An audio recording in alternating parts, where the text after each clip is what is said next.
चले वतन की ओर डाल के प्रेम की डोर। हम चले वतन की ओर डाल के प्रेम की डोर।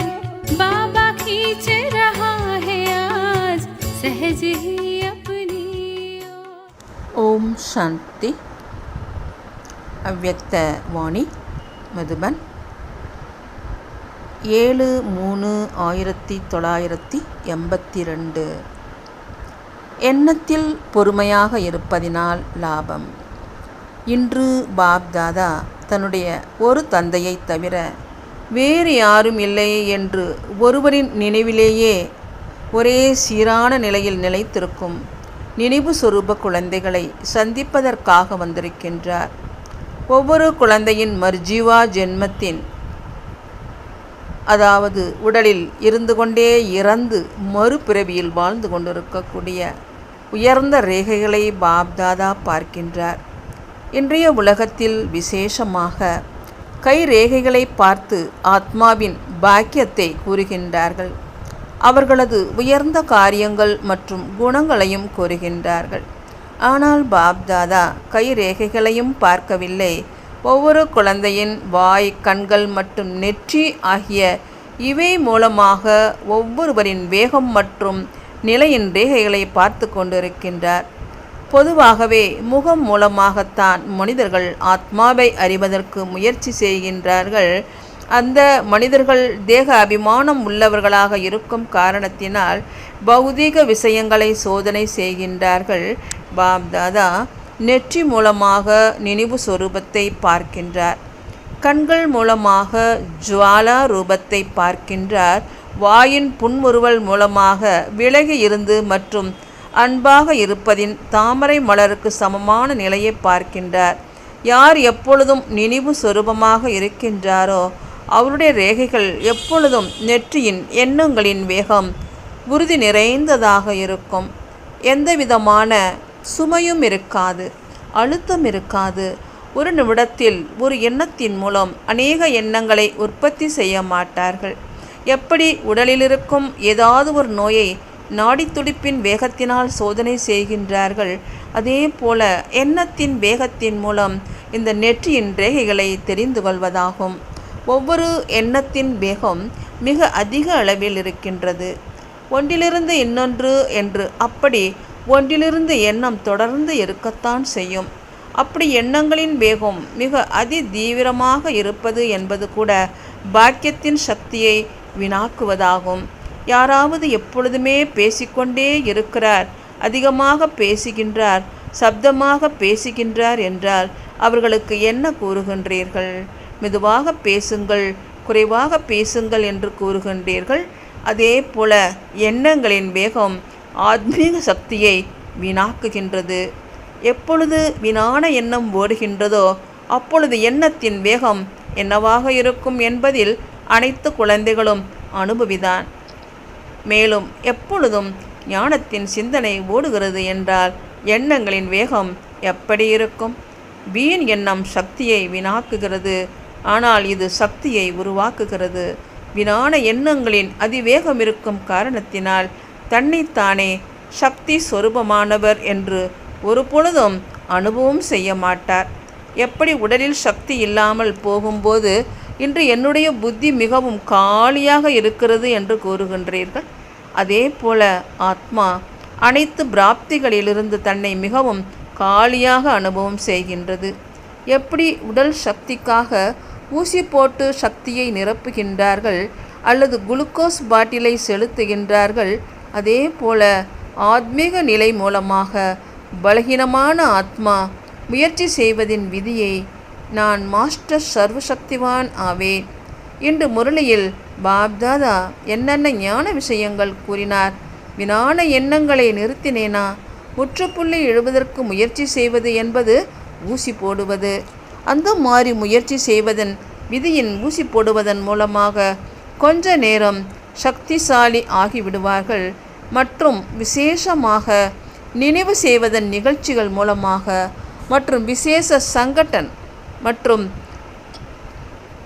தொடர்பு மூலமாக குளுக்கோஸ் ஏற்றி விடுகிறார்கள். ஆனால் எண்ணத்தின் வேகம் அதிகமாக வைத்து கொள்ளும் பழக்கம் உள்ளவர்கள் கொஞ்ச நேரத்துக்கு சக்தி நிரப்புவதனால் கொஞ்ச நேரம் தன்னை சக்தி நிறைந்தவராக அனுபவம் செய்வார்கள். ஆனால் இருந்தும் பலகீனமானவர்கள் ஆகிவிடுவார்கள்.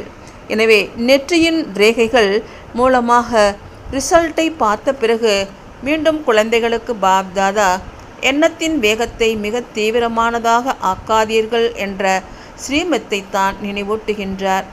எப்படி பேசும் பேச்சிற்காக 10 வார்த்தைகளுக்கு பதிலாக 2 வார்த்தைகள் பேசுங்கள் என்று கூறுகின்றார்கள். அந்த 2 வார்த்தைகளே அந்த மாதிரி சக்தி நிறைந்ததாக இருந்து 10 வார்த்தைகள் செய்யும் காரியத்தை செய்துவிட வேண்டும். அதே போல எண்ணத்தின் வேகம் எது அவசியமானதாக இருக்கிறதோ அந்த எண்ணம் மட்டும் ஓட வேண்டும். எண்ணம் என்ற விதை வெற்றி என்ற பழத்தினால் நிரம்பியதாக இருக்கட்டும். பழம் உருவாக முடியாத காலியான விதையாக இருக்க வேண்டாம்.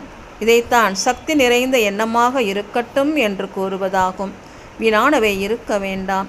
சக்திசாலியானவற்றின் எண்ணிக்கை இயல்பாகவே குறைவாக இருக்கும். ஆனால் சக்திசாலியாக இருக்கும் மேலும் வீணானதின் எண்ணிக்கை அதிகமாக இருக்கும். பிராப்தி எதுவும் இருக்காது. வீணான எண்ணத்தை மூங்கில் நிறைந்த காடு என புரிந்து கொள்ளுங்கள். அது ஒன்றிலிருந்து அநேகம் உருவாகிவிடும். மேலும் அவை ஒன்றோடொன்று மோதி உரசுவதினால் நெருப்பு பிடித்துவிடும். மேலும் அவையே அந்த நெருப்பில் பஸ்பமாகிவிடும். அதே போல வீணான எண்ணங்களும் ஒன்றோடு ஒன்று மோதி ஏதாவது விகாரத்தின் அக்னியை எரிய வைக்கின்றது. மேலும் தன்னையே தான் வருத்தி கொள்வார்கள். எனவே எண்ணத்தின் வேகத்தை உறுதி நிறைந்ததாக ஆக்குங்கள் என்று மர்ஜீவா ஜென்மத்தின் பொக்கிஷம் என்று கூறினாலும் அல்லது விசேஷ சக்தி என்று கூறினாலும் அது எண்ணம்தான்.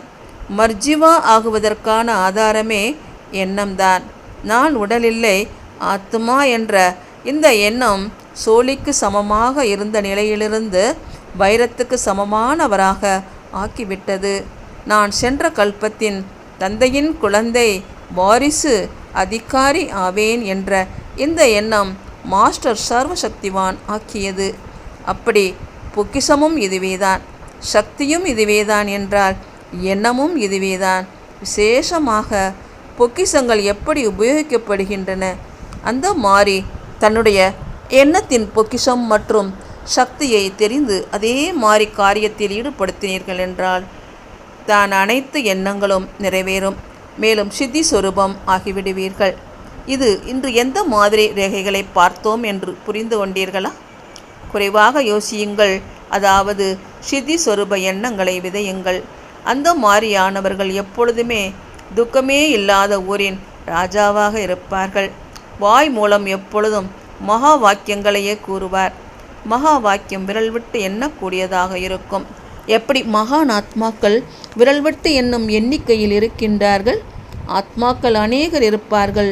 மேலும் பரமாத்மா ஒருவர்தானே இருக்கின்றார். எனவே 2 சக்திகள், அதாவது எண்ணத்தின் மற்றும் வார்த்தைகளின் சக்திகளை வீணாக செலவு செய்யாதீர்கள். மகாவீர் மற்றும் மகாரதி என்றால் வாய் மூலம் மகா வாக்கியம் கூறுபவர், புத்தி மூலமா வெற்றி சொரூப எண்ணங்களை சிந்திப்பவர். இதான் மகாவீர் மற்றும் மகாரதியின் அடையாளம். அந்த மாதிரி மகாரதியாக ஆகுங்கள். உங்கள் எதிரில் யார் வந்தாலும் இந்த மகான் ஆத்மா எனக்காக சிரேஷ்ட எண்ணத்தை கூற வேண்டும், ஆசீர்வாதத்தின் 2 வார்த்தைகளை கூற வேண்டும் என்ற விருப்பம் வைக்க வேண்டும். ஆசீர்வாதத்தின் வார்த்தைகள் எப்பொழுதும் குறைவாக இருக்கும். நீங்கள் மகாரதி, மகாவீர், தேவ ஆத்மாக்கள், பக்தர்களின் பூஜைக்குரிய ஆத்மாக்கள் ஆவீர்கள். எப்பொழுதும் எண்ணம் மற்றும் வார்த்தைகள் மூலமாக ஆசீர்வாதத்தின் எண்ணம் வையுங்கள் மற்றும் வார்த்தைகளையே கூறுங்கள். அமிர்த வாக்கியங்களை கூறுங்கள். உலகின் வார்த்தைகளை கூறாதீர்கள். நல்லது. எப்பொழுதும் மகான் எண்ணம் மூலமாக தன்னை மற்றும் அனைவரையும் சீத்தளமாக்கக்கூடிய வார்த்தைகள் மூலமாக எப்பொழுதும் ஆசீர்வாத வார்த்தைகளை கூறக்கூடிய அந்த மாதிரி சிரேஷ்ட ரேகைகள் உள்ள நிரந்தர சிரேஷ்ட ஆத்மாக்களுக்கு, மகான் ஆத்மாக்களுக்கு, தேவ ஆத்மாக்களுக்கு, பூஜைக்குரிய ஆத்மாக்களுக்கு பாப் தாதாவின் அன்பு நினைவுகள் மற்றும் நமஸ்காரம். तुम बच्चों को तो सर्विस करनी है, जो बाबा कहते हैं सबको ये बताओ कि देखो तुम्हारा एम एंड ऑब्जेक्ट ये है, एक गीता है बगैर, ये राजयोग है ना बच्चे। कैसे है राजयोग? बिल्कुल सहज है कि बाप को याद करो तो ये वैसा मिलेगा तुमको। ओम शांति।